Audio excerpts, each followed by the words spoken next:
I'd have believed it if I hadn't seen it, but it's really rather charming, isn't it?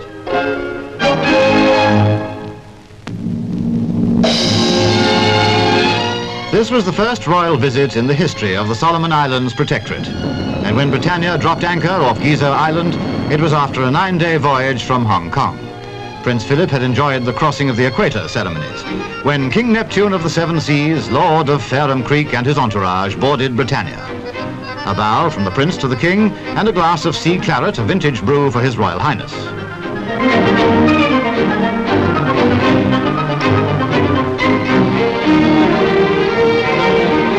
He was then invested with the Order of the Penguin, a high distinction.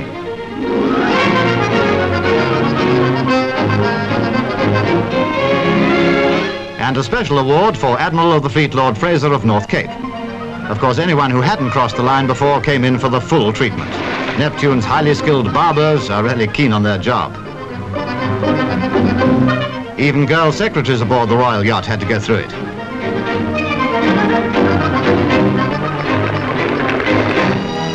Prince Philip, who spent 5 days in the Solomons, visited many of the islands.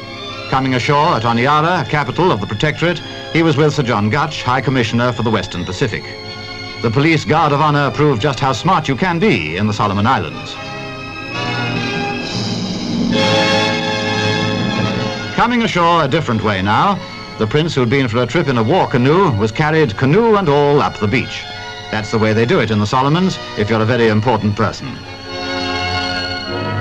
The canoe, by the way, had been specially fitted with a sort of throne, its covering embroidered with the words of the psalm, "The Lord is my shepherd." Local industry now, and that means coconuts, the chief export of the island. The factory where the copra is dried was at work at one of the plantations visited, and the prince watched the simple processes involved.